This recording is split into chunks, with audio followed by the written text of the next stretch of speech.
They came like a thunderstorm of metal and fire, blotting out the stars, swallowing Earth's orbit in shadow.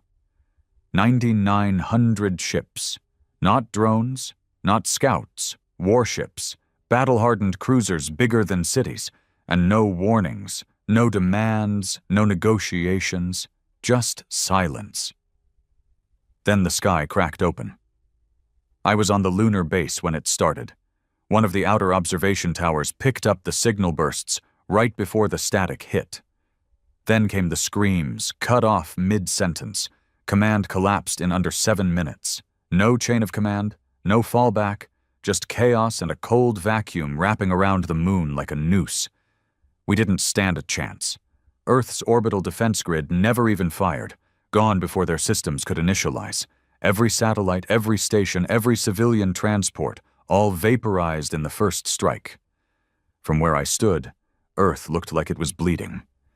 The blue turned black, and flames traced the continents like someone had lit the world's veins on fire. I saw cities go out like candles. My name's Riker. No rank anymore. No country to fight for. No family left. Just one of the 17 who lived through the first 3 hours of the massacre. 17 ships, out of thousands. We didn't escape because we were better. We didn't survive because we were brave. We made it out because we were overlooked. Left behind like trash. My ship, the Omen, wasn't even military. Retrofit cargo hauler. She wasn't fast, but she was dirty. Jammed her ID transponder years ago to run black market goods for outposts on Europa. Never thought that scumbag life would save me. But when their scanners swept for military-grade energy signatures, we didn't ping. And when their tracking systems locked onto every known vessel above Earth, we were already drifting in the shadows of Saturn's rings. That's where I saw the transmission. It wasn't meant for us, more like a recording they left behind. A message to whatever vultures would come after. One word. Extinguished. Like humanity was just a candle they'd snuffed out. A failed species. A bug on their windshield. They didn't know we were watching. They didn't know we still had breath in our lungs. They thought it was over. It wasn't. Not by a long shot. The other survivors were scattered. Some military, some criminal. One was a damn mechanic with a mining drill for a weapon. But every last one of them had fire in their eyes. They weren't heroes. They were broken men, angry, lost, dangerous, just like me. And that's when the idea was born. Not out of hope, not out of justice, out of hate. We were going to burn our way through the stars and make sure they remembered Earth. Not as a planet, not as a species. As the nightmare they should have killed completely. We didn't trust each other. That was the first rule. 17 ships, scattered across the void, connected only by emergency quantum relays and a shared trauma. We weren't a fleet. We were ghosts with grudges. No command, no plan, no flag to salute. Every one of us had crawled out of the wreckage with blood on our hands and loss in our bones. My relay lit up 3 days after Earth fell. Static at first. Then a voice, cracked and rough like it had clawed its way out of a coffin. "This is Thorn. Former Captain U.E.N. Hammerfall. If you're still breathing, reply." I didn't answer right away. Why would I? Could have been a trap. Could have been the same bastards who'd raised Earth, dangling bait to catch stragglers. But something in his voice, it wasn't polished, wasn't military clean. It was hollow. And that, more than anything, made me listen. So I replied. "Riker, cargo hauler Omen, still alive. Don't ask how." It didn't take long for more to join. By the end of the first week, we had 17 names. 17 men who should have been dead. Each ship had a story, each one a scar. There was Cade, a sniper who watched his entire battalion vaporized on the plains of Nairobi from a rooftop 3 clicks away. Santos, an engineer trapped under the ocean when the Neptune arcology was cracked open like an egg. He floated alone in the dark for 2 days until his emergency drone dragged him out. Vern, a drunk ex-pilot who'd stolen his own shuttle to escape a prison barge mid-execution. And Thorn. He wasn't just a captain. He was a wreck walking. Lost half his face and most of his crew when the Hammerfall went down over the Pacific. Somehow he got out in an escape pod with one functioning eye and a busted leg.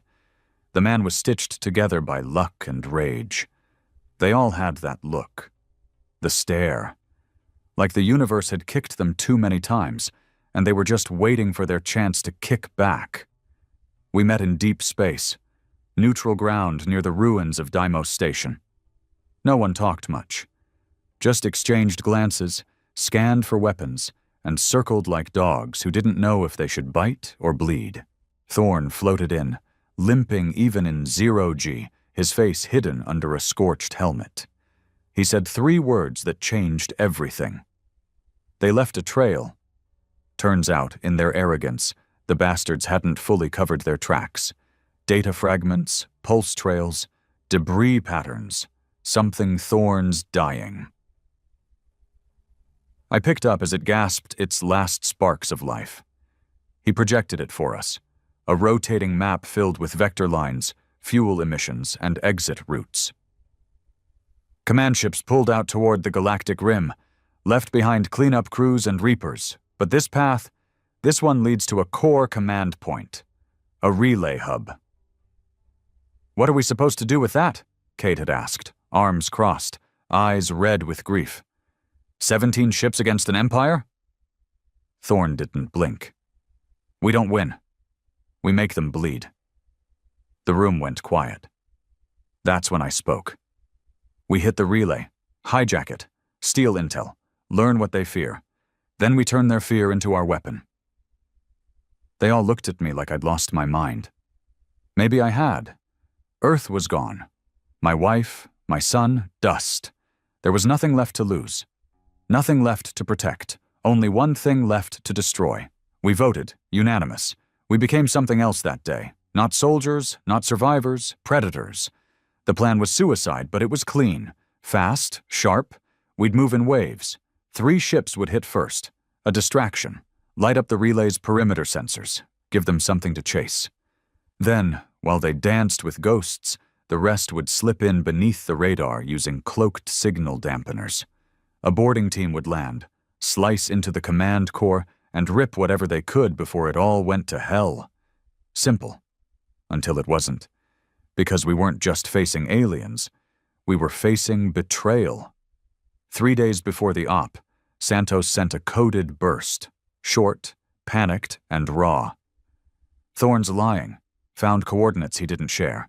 Private cache. Hidden jump signature. He's not telling us everything. Then silence. I tried to reach him. Nothing. His ship, the Forge, stopped responding. Dead in the water. No beacon. No drift pattern. Just gone. Thorn claimed interference. Said maybe the ship's reactor blew. "That class was unstable," he muttered, avoiding my stare. But I saw it, the flicker in his eye. The same one I'd seen in smugglers who'd killed over cargo, enslavers who sold kids off-world. He was hiding something. I confronted him in private, alone. Stupid move. "You killed him?" I asked flatly. Thorn didn't deny it. He was weak, panicked. He would have compromised the mission. I didn't flinch. "And you're the judge now?" "I'm the only one who's still thinking about the long war," he snapped. "Not just revenge, not just blood. Victory." "There's no victory, Thorn. There's only payback." He leaned in close, voice like gravel. "Then stay out of my way, Riker, or next time you'll drift too." I didn't report him. Couldn't. The others were fractured already. Another split would break us. So I lied. Said Santos's ship malfunctioned. Reactor failure. No remains. The mission went ahead. 3 ships peeled off for the distraction run. Thorn was among them. Of course he was. Always wanted the glory. I was part of the insertion team. Slipped through the net with Cade and Vern, riding a stolen mining skiff disguised as debris. No shields, no weapons, just silence and guts. We landed hard on the relay station's outer hull, magnetic boots, plasma torches, quiet cuts. Inside, it was a tomb. Alien tech buzzed and hummed, glowing in soft greens and purples. Clean, sterile, and cold. So damn cold. We moved fast, found the core room in under 4 minutes. Vern hacked while I covered the door. Cade watched the corridors with a sniper's calm. Then we heard it. Footsteps, not stomping, not charging, just walking, slow, measured. We froze. A shadow stepped into view. Not a soldier, not a monster, a man, human, wearing alien armor painted in their colors, eyes blank, skin pale, like he hadn't seen daylight in years. He looked at us and smiled. "Did you really think Earth was innocent?" he said. Cade fired first, right between the eyes, but the man didn't fall. He just laughed. The bullet should have taken his head off. Cade didn't miss. Ever. But when the shot hit, it was like the man's skull wasn't flesh, more like tempered glass, cracked but still intact. His body jerked, twisted unnaturally, and then straightened like nothing had happened. He looked at Cade with a smile that didn't belong on any human face. "Still clinging to your old instincts," he said softly. "It's cute." Vern froze behind the terminal. I felt the air change. The kind of cold that didn't just bite your skin, but stabbed into your bones. Something was wrong with that thing. Wrong in a way no weapon could fix. I stepped forward, leveling my rifle. "Who the hell are you?" He tilted his head like a curious dog. "Name doesn't matter. I had one once, before they showed me the truth." "Them," I muttered. "The ones who torched Earth?" "They saved me," he said. "From you, from your kind. You think humanity is worth something? You think you were innocent in all this?" Cade gritted his teeth. We didn't fire first. The man stepped closer, his boots clicking softly against the alien alloy floor. "Number you just expanded, colonized, consumed. You dug your claws into every moon and planet you could reach, stripped them bare, and called it progress. We were a virus. They were the cure." I didn't believe a damn word of it, but I could see it in his eyes. He did, completely, like a religious fanatic kneeling at the altar of genocide. "They took Earth," I growled. "They slaughtered children, wiped out cities, burned history." "And they left you alive," he whispered. "That was their mistake." Cade fired again. 2 rounds this time. Center mass. The man staggered, but didn't fall. Instead, he opened his mouth and screamed. It wasn't human. It was like every agony of the universe had been compressed into one sound. My ears bled. Vern dropped to his knees, clutching his head. Lights flickered. Alarms blared. The relay's core pulsed red. And then he charged. I only saw a blur. 1 second he was 10 meters away. The next he was slamming into Cade, driving him into the wall. Metal bent. Bones cracked. Cade coughed blood and screamed. I fired. The plasma bolt hit the freak in the back, finally slowing him. He spun, swinging Cade's limp body like a weapon. I dove, rolled, grabbed Vern, and dragged him toward the exit corridor. "Cade's dead," Vern gasped, eyes wide with shock. "He's dead, Riker." "Shut up and move!" We ran. The relay pulsed again. Emergency locks slammed into place. Whatever we'd triggered, it wasn't just alarms. It was a lockdown. A trap. The relay wasn't just a hub. It was a prison. And we'd walked right into it. Back in the corridor, my comms crackled. Thorne's voice, static-laced and sharp. "Riker, what the hell's going on down there? You tripped their internal AI net? We're losing Cloak," I barked back. "We've got one of ours, human-turned, augmented, some kind of puppet." Thorne didn't answer at first. Then kill it. We tried. But it wasn't that simple. The bastard wasn't just strong, he was fast, wired into the station, and worst of all, He wasn't alone. More of them emerged from the walls, not full soldiers, prototypes, twisted half-finished mockeries of human form, limbs fused with synthetic tech, eyes glowing, skins pale and paper thin. We fought. Plasma bolts lit up the corridors.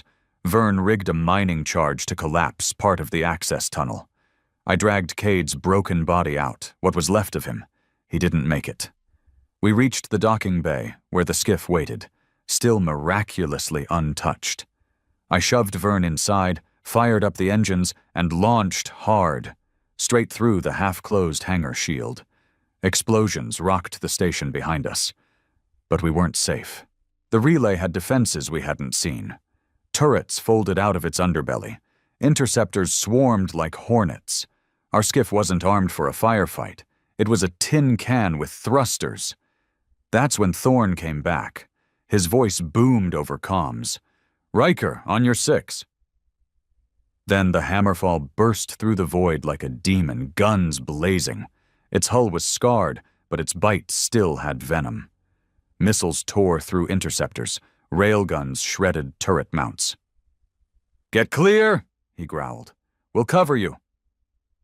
I didn't argue. We burned hard for the rendezvous point behind a nearby asteroid cluster, limping, bleeding, but alive. When we docked, I carried Cade's body myself, laid him out in the cold storage unit next to what was left of Santos. 2 good men. Gone. Thorn met me on the observation deck, helmet off, scarred face lit by the glow of wreckage outside. "Mission failed," I said. "No," he replied. "Mission changed." I turned to him. "That thing down there, it knew us. It talked like it had history. It believed in what they were doing." Thorn nodded slowly. "I know. You've seen them before." He didn't flinch. "Not just seen. I fought them." I clenched my jaw. "You've been lying since the beginning." "I did what I had to," he said quietly. "If I told you we were going up against something we once created, you'd have folded." That stopped me cold. "What?" Thorn looked at me, eyes tired. "Project Vesper, Black Site program, genetic enhancements, mind-linking tech. Started as a way to build the perfect soldier, ended with opening doors we should have welded shut." "You're telling me?" I stepped back, nausea rising. "We made them. We made the first. The rest followed." Silence fell between us. Heavy. Suffocating. "Earth's fall wasn't an invasion," Thorn said bitterly. "It was a reckoning." I stared at the stars, the empty void that had swallowed everything I loved. The fire in me didn't fade. It grew. "So now what?" I asked. "We just crawl into a corner and die?" He shook his head.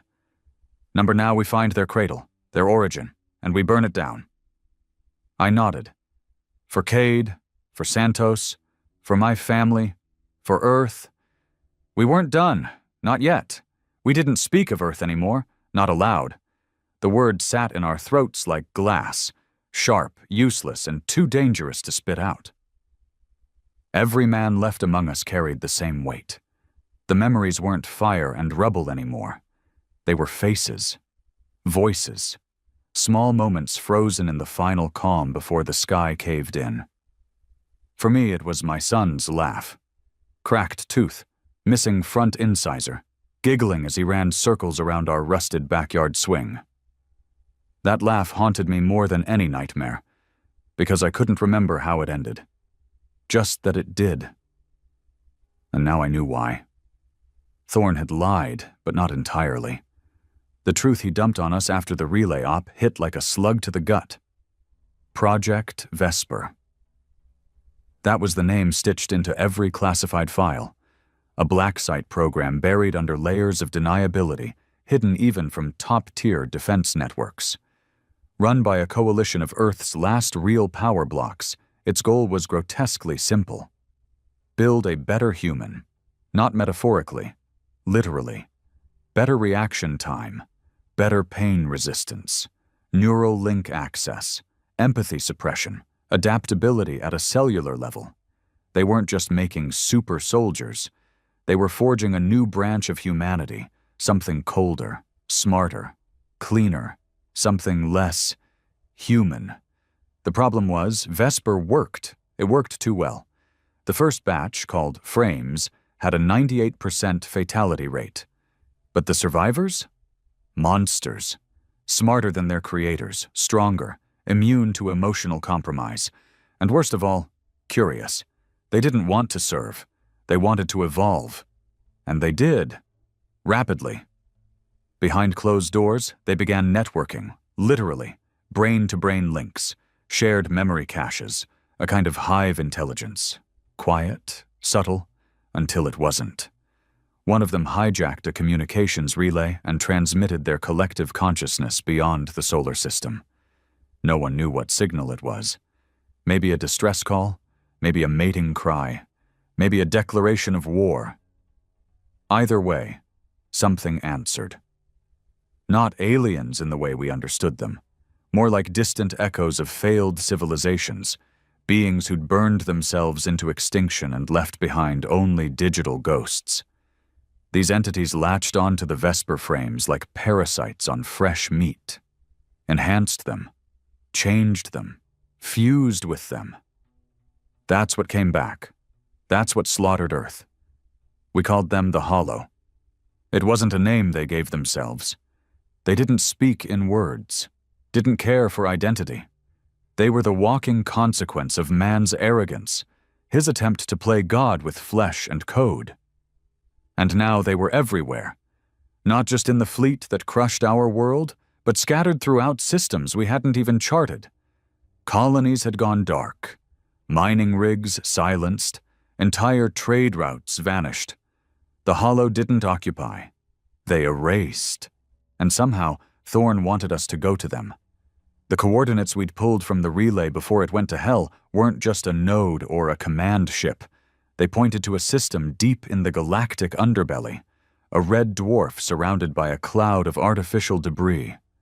Their cradle, where the first Vesper subjects went after they broke free. Think of it like a brain stem, Thorn told us. It's not their home, it's their memory, their birth point. Destroy it and you might not kill them, but you'll cut off their roots. The rest of the survivors gathered on the Hammerfall, packed into the war room with nothing left but bad tempers and worse ideas. Cade's absence was a gaping wound, but no one said his name. Just silent nods. Muted stares. "I say we blow it and get the hell out," Vern said, arms crossed. "No hero crap, no infiltration, just hit it from orbit and vanish." "That won't work," I replied. "You can't bomb something you don't understand. What if it's not a structure? What if it's alive?" He looked at me like I'd grown a second head. "Alive?" Thorn nodded. "He's right. This isn't a bunker. It's a mind. A data core, yes, but also a living network. Part machine, part biology, part something else." Santos's brother Malik, quiet until now, spoke up. "You want us to board that thing?" "Yes," Thorn said, "and burn it from the inside." The silence that followed was thick. He might as well have asked us to walk into a black hole. But no one said no, because saying no meant waiting to die in space, a slow drift into starvation or madness. And we were done waiting. We moved. 17 ships became 6. The rest were left behind, too damaged or stripped for parts. We loaded every ounce of explosive we had, retrofitted sensor masks, and charted a path straight through dead systems and ancient war zones to the red dwarf Thorn called the Nest. It took 6 days. On the 5th, we lost one more, Raven's ship. No distress call, no explosion, just gone from the scanner. One moment she was there, the next, nothing but vacuum. We didn't stop. On the 6th day, we arrived. I'll never forget what I saw. A star flickering weakly like a dying ember, surrounded by a swirling ring of wreckage. Ships, stations, whole planets, pulverized into dust and repurposed as armor. And in the center, floating like a tumor wrapped in steel, was the nest. It looked like a brain the size of a moon, pulsing, breathing, covered in antennae and glowing with soft, rhythmic light. It wasn't just a structure, it was aware. "Jesus," Vern whispered. "That's not tech?" "No," I said. "That's a mistake that learned how to survive." We approached in formation, power dampened, cloaks on, no radio chatter, just silence and a countdown. At 0 hour, Thorne gave the order. "Go loud." We hit it like thunder. Plasma bolts lit the void. Missiles screamed through space. My ship, the Omen, dove low, skimming the debris field while the others kept fire concentrated on the nest's neural stalks, those long, twisted conduits connecting its core to the field around it. It didn't respond immediately. For 10 seconds, we thought we'd caught it off guard. Then it screamed. Not sound, signal. A burst that tore through every sensor, every comm line, every neural implant. Vern started seizing. Malik passed out. My vision blurred with static and blood, and from the debris, they came. The hollow. Ships made of bone and steel, living metal. Some shaped like daggers, others like insects. They didn't form ranks. They swarmed. The Hammerfall took the brunt, its guns carving through the first wave before a hollow ship rammed it head-on. A flash. An implosion. The flagship was gone. Thorne was gone. I screamed orders into the static, trying to regroup what was left. 3 ships, no cohesion, no chance. And that's when I made the call. I dove into the nest. The Omen broke atmosphere, or whatever passed for it. Through a rupture one of our missiles had opened. Inside, it was worse than hell. Tubes like veins, walls like organs, and everywhere, eyes, watching, recording.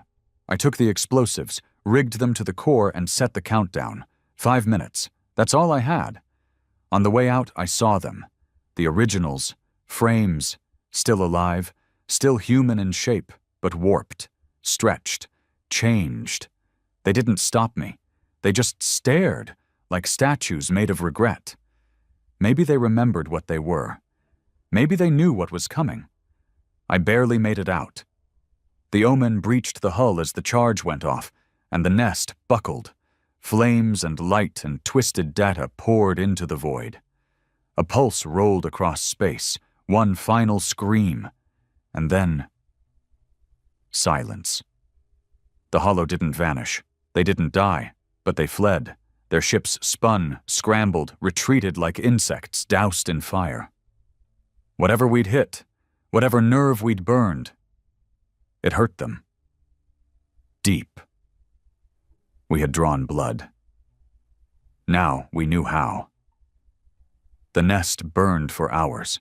Even from deep orbit, we could see the tendrils of fire curling through the wreckage, turning once living circuits into ash. And inside that churning mess, inside what used to be the Hollow's mind, we'd left a scar. But scars don't end wars. They start new ones. We lost 5 ships in the assault. Thorne went out like he probably wanted. Fighting, cursing, alone. Vern's ship was torn in half by a hollow leech craft. Malik died trying to shield a smaller escape pod with his own hull. That left 2. The Omen, limping and scorched. And Scythe, a refitted mining rig piloted by Reyes, the quiet bastard who never spoke unless you needed someone dead. We didn't celebrate, we didn't mourn. We reloaded. It took Reyes 3 days to repair our comms and decrypt the signal fragments still clinging to the wreckage. Most of it was noise, binary screaming, corrupted memories, sensory loops. But buried in that madness, we found something real. A location, not a stronghold, a meeting point, a hollow convergence site. Somewhere they were retreating to, somewhere off-grid, in the fringes of a nebula so thick it ate sensor waves like candy. Reyes showed me the data in the dark of Scythe's bridge, his face hollowed out by exhaustion and grief. "They're calling others," he said. "Or rebuilding. I don't know, but it's a rally point." Could be a trap, I said. He nodded. Don't care. Neither did I. We had 2 ships, dwindling supplies, and maybe 40 hours of life left in our oxygen reserves. But we had one thing they didn't: rage. The jump into the nebula nearly tore us apart.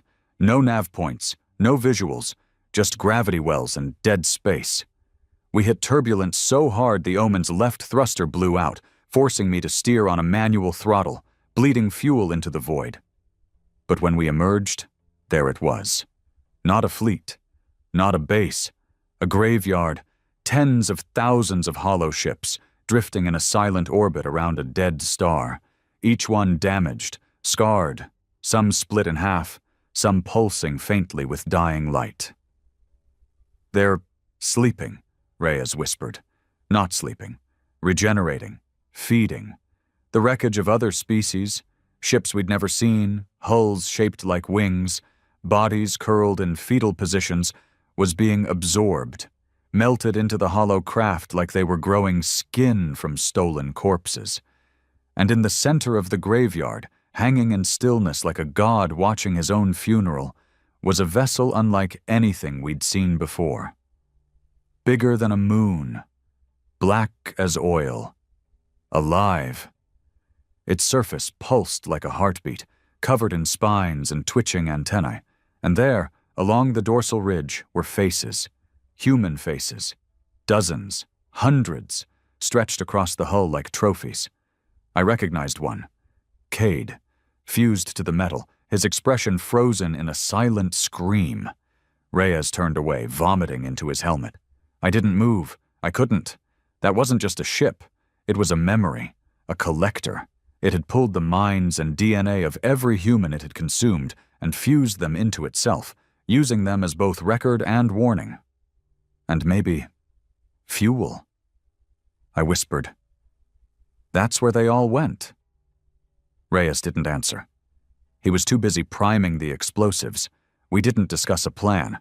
There was no tactical advantage, no stealth route. We were outgunned, outmanned, out of our goddamn minds. But I'd stared into the mouth of extinction and lived. I didn't come this far to run, so we charged. Scythe peeled off, launching mining torpedoes rigged with ion destabilizers. I followed behind, firing every last plasma burst the Omen had, screaming across comms as the hollow stirred. They didn't wake like creatures. They responded like a machine. Instantly. Their ships activated, engines flaring to life, wings snapping open like insect mandibles. But not to fight, to protect, to shield that thing in the center. It wasn't just a vessel, it was a queen, and I was aiming for her throat. We broke formation just as the first wave of hollow drones hit us. They didn't fire. They latched on, clawed, bit, like parasites. Reyes went silent. His ship spiraled out of control, a dozen hollow craft chewing through his hull. Then his voice crackled in. I'm going in. Manual override, full burn. I knew what that meant. Don't be stupid, I snapped. We can regroup. Not regrouping, Riker. Static. Go for her. I'll clear you a path. Then Scythe roared. Its engines overclocked. The hull glowed white-hot. Reyes drove that old mining rig straight into the swarm, punching through hollow after hollow, torpedoes screaming out of its cargo bay in waves. One hit the Queen. She flinched. Not visibly, but in the data, in the static. My systems spiked. The air inside the Omen turned cold. She was angry. Reyes didn't stop, until he did. Scythe detonated in a flash so bright it turned the nebula pink. The shockwave cracked the hollow formation. Dozens of their craft spiraled into each other, colliding, shattering. That was my chance. I dove, straight toward the Queen. Her surface opened like a blooming flower, rows of flesh-covered panels parting to reveal a maw of spinning blades and twitching wires. I didn't hesitate. I crashed into her. The hull split, and I was inside.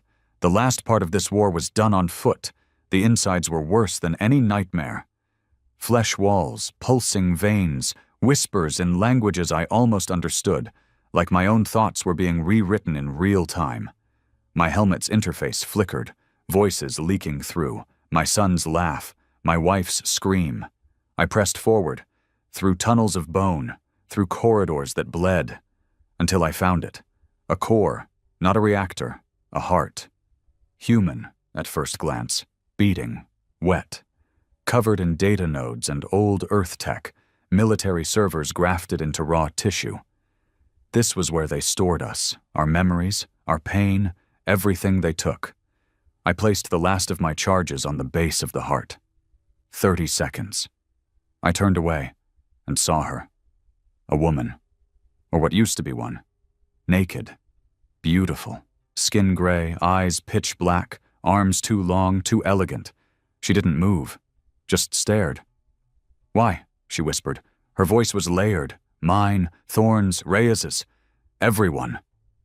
"Because you didn't kill us all," I said. And then I left. The blast ripped through the Queen like a virus, lighting up her internals, shredding her data, her flesh, her hive mind. I escaped in a drop pod, blind, deaf, running on fumes. I didn't look back, because I didn't need to. I'd killed a god, and I wasn't done yet. The drop pod spun through space like a dying prayer. No fuel, no navigation, just charred panels, a cracked viewport, and the faint hiss of oxygen leaking from somewhere I couldn't reach. Every minute stretched like a lifetime, and every breath was laced with smoke and blood. I don't know how long I drifted. Hours, maybe days. Time didn't exist out there, just cold silence and memory. And voices. Not hallucinations. I'd heard those before. Ghosts of dead friends, the whimper of my son in the fire, my wife calling my name. Those I'd learned to ignore. But these were different. "You think it's over, Riker?" It sounded like Reyes. She wasn't the end. She was the beginning. Then silence again. I don't know if it was real. Maybe it was a fragment of the Queen still clinging to my mind. Maybe part of her got in before the heart went dark. Or maybe it was me. Breaking. Either way, I didn't die. Someone found me. I woke up in a med bay. Bare bones, patched with scraps of old Earth tech and alien grafts. The air smelled of recycled metal and ammonia. A woman sat at my side. Mid-30s, short black hair, no insignia, one eye gone. "You Riker?" she asked. I nodded, tried to speak, failed. She handed me a flask. The water was warm and tasted like rust, but it worked. "You died for 3 minutes," she said. "Brought you back with a cardiac spike and dumb luck. You're tougher than you look." "Where am I?" I croaked. "Refuge, one of the last. We picked up your beacon near the edge of the ash belt." That name meant nothing to me. None of it did. My brain was still rebooting. "You destroyed her," she added. "We saw the collapse. The Queen's pulse went dark.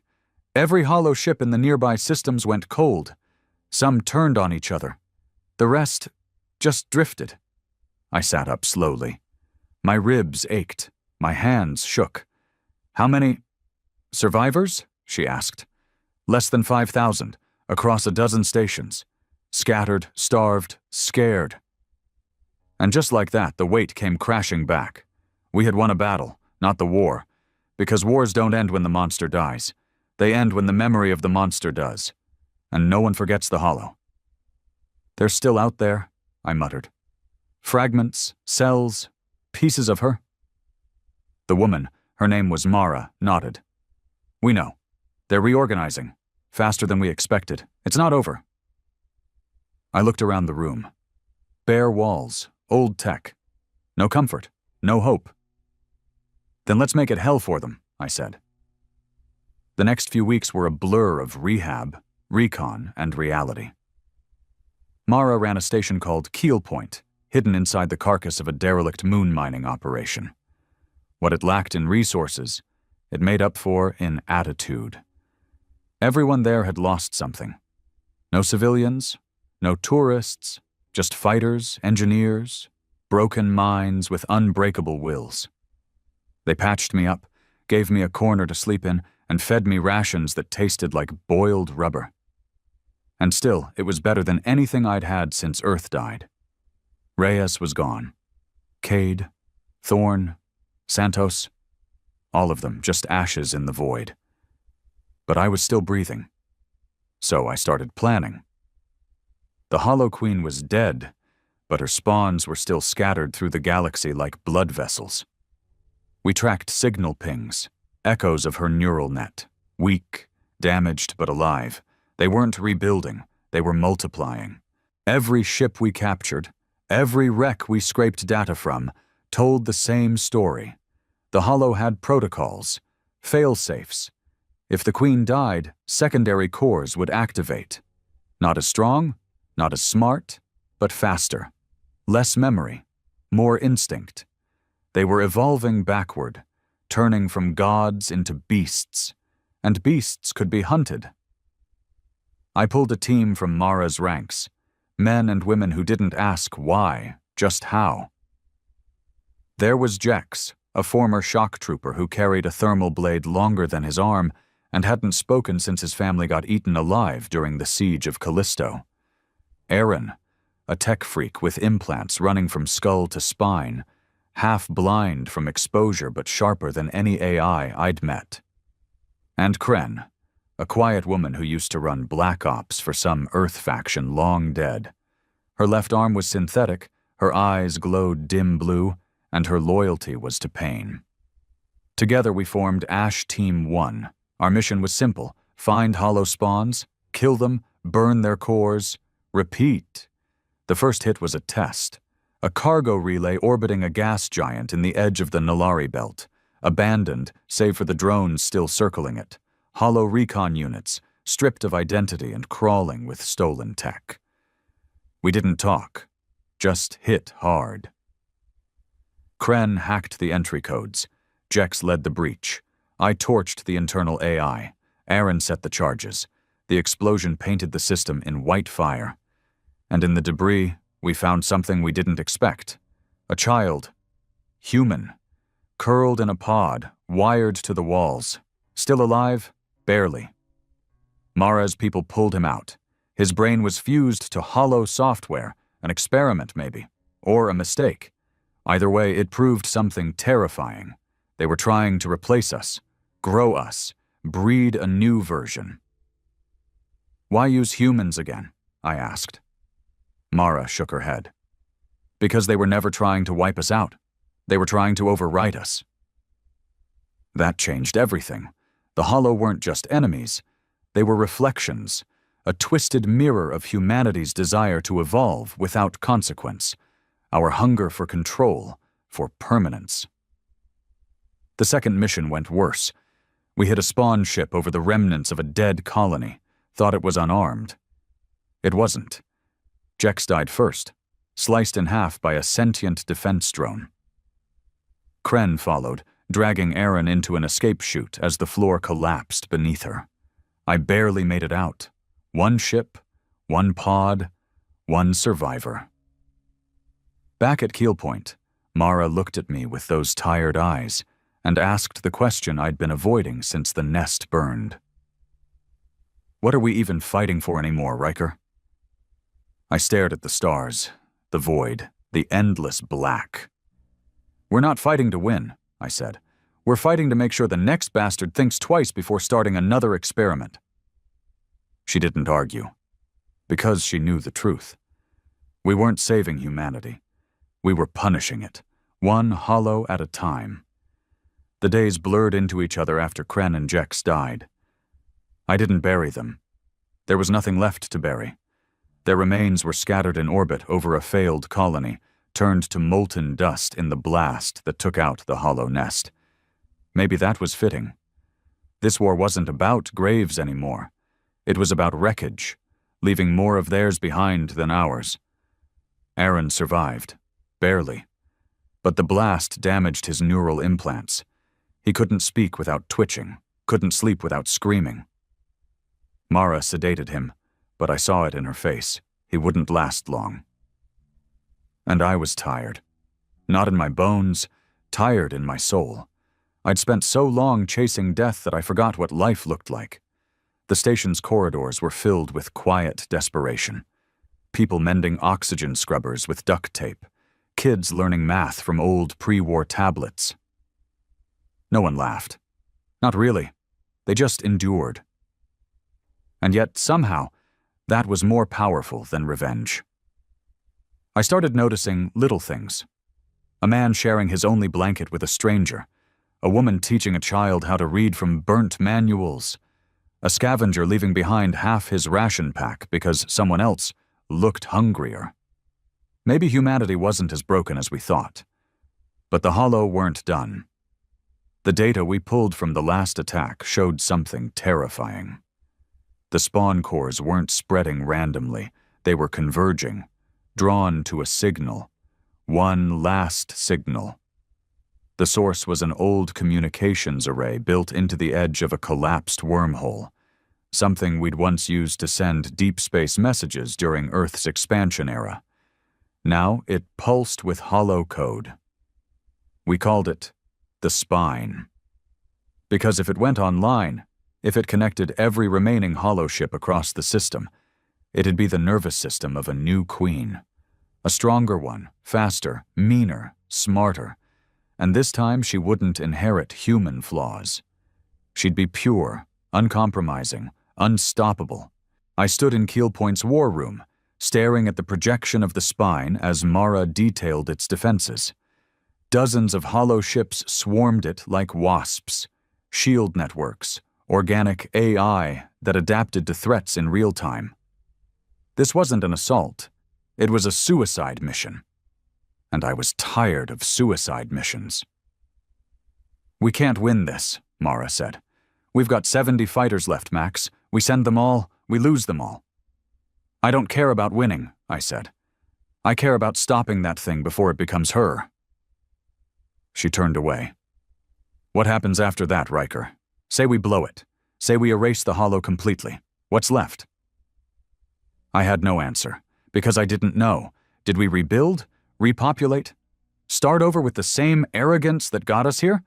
Or did we vanish, quietly, in the empty dark? Mara looked at me like she already knew what I was thinking. "You want to die fighting. That's easy. You think redemption lives in fire." "It might," I said. "No," she snapped. "It lives in rebuilding, in suffering through every damn day knowing you don't get to forget. You don't get to burn out in glory. You stay, you endure, you lead." I didn't want that.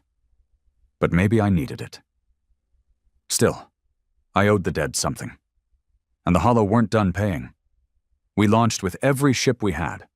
70 fighters, 2 corvettes, 5 jury-rigged civilian haulers loaded with makeshift bombs. Every pilot was a volunteer. No promises, no return. We jumped blind into the Spine system, caught the Hollow mid-construction. Their AI didn't hesitate. Neither did we. Explosions lit the void. Our fighters scattered the outer ring. The corvettes rammed through the defense perimeter. One was torn apart by organic cannons. The other, Mara's personal ship, took out half the shield array before detonating with a nuclear burst. The haulers dove straight into the core, igniting payloads that melted the outer hull. And I went in alone. Again. The Omen was half rusted, missing one engine patched with stolen alien parts, but she still answered when I called. She still bled light when I throttled hard into the breach. Inside the Spine, it was chaos, noise, static, shifting floors that turned into walls. The AI was building itself in real time, adapting to my path, sealing off routes, opening others, a maze without mercy. But I'd been here before. I found the neural core, a mass of throbbing black roots, sparking with red light. Faces were there too. New ones, children, women, whole families absorbed in data, souls weaponized. I planted the charge. 10 minutes. Then a voice. Familiar, cold. "You've come far, Riker." It was her, the Queen, not reborn but echoing through her children. "But you can't erase evolution." She appeared in front of me, just as she had before. That same beautiful horror, that impossible grace. "You're not real," I growled. "Neither are you," she replied. "You're just pain pretending to be purpose." She wasn't wrong. But I didn't care. I pulled the trigger.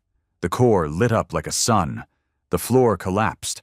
The walls screamed. My body was flung through the chaos, and for a second I thought I was dead.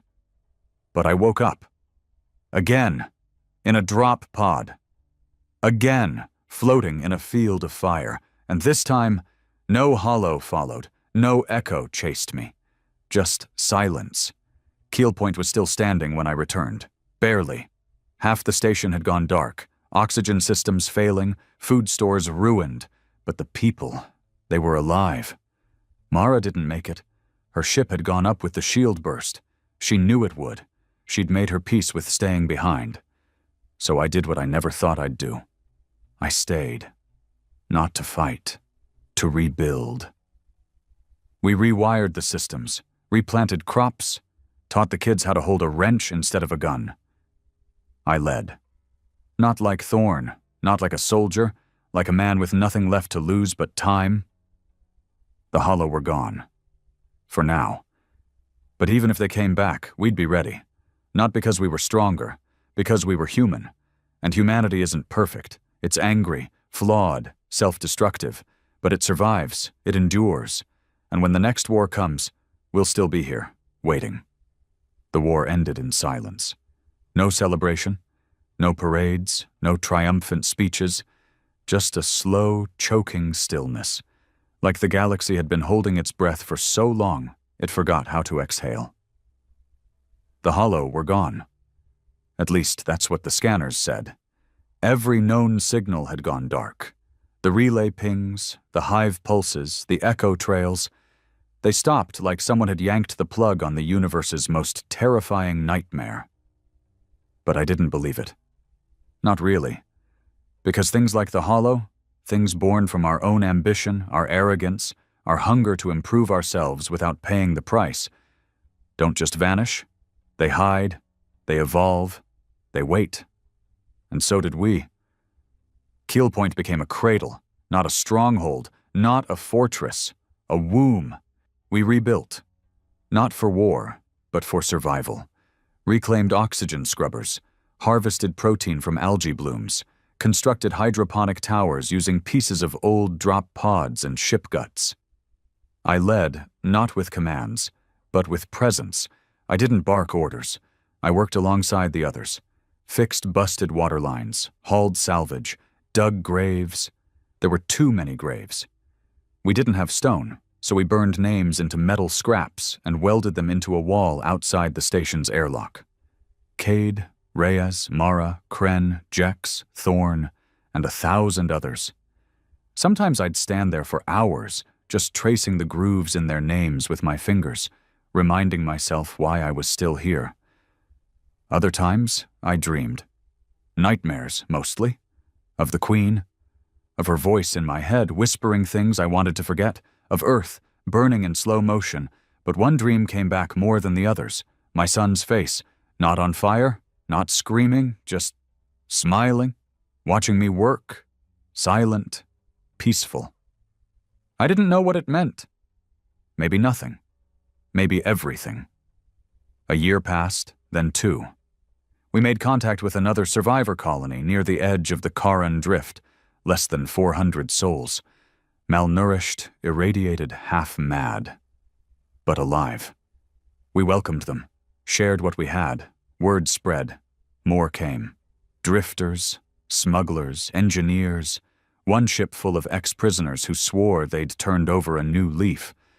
I didn't ask what crimes they'd committed. Didn't care. If they wanted to work, to live, they were welcome. Humanity wasn't a species anymore. It was a club. If you made it through the fire, you were in. We built outposts, grew our own food, created schools, not to teach war, but history. Real history. We didn't glorify Earth. We told the truth. About Vesper, about the Hollow, about what we did, about what we became, and what we had to be now, better. Maybe the universe wouldn't forgive us. But maybe we could learn to forgive ourselves. 3 years after the fall of the spine, the signal returned. Faint, short, encrypted with hollow code. I was in the hydroponic bay, fixing a coolant leak, when the alert flashed across my tablet. It wasn't an attack. It wasn't even a threat. Just 3 words. She remembers you.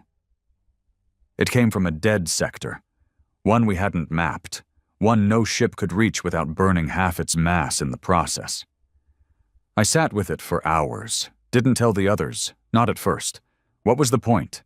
They deserved peace. They'd earned it. But that message, it was meant for me. So I went. Alone. No fanfare, no goodbye speech, just a quiet exit at 0 hour, my ship packed with fuel, ammo, and questions. The sector was beyond ruined. Black stars, dead moons, fields of shattered metal drifting in cold gravity. I found her there, not the queen. Something smaller, a fragment, floating like a seed. It wasn't shaped like a ship. It was shaped like a child. Human, barely adolescent, eyes closed, hands folded. Alive. Inside, the systems were familiar. Same hybrid biotech, same hollow language. But the memory banks were wiped clean. She, because she was a she, wasn't like the queen. She was blank, not corrupted, not violent, just empty. Waiting. I didn't shoot her, I couldn't. Because in her chest, beating softly, was a rhythm I hadn't heard in years. A human heartbeat. I brought her back. They nearly killed me for it. Even Mara's replacement, Lena, a hard woman with steel in her voice and grief carved into her face, wanted her spaced. But I didn't budge. This isn't another queen, I told them. This is a chance.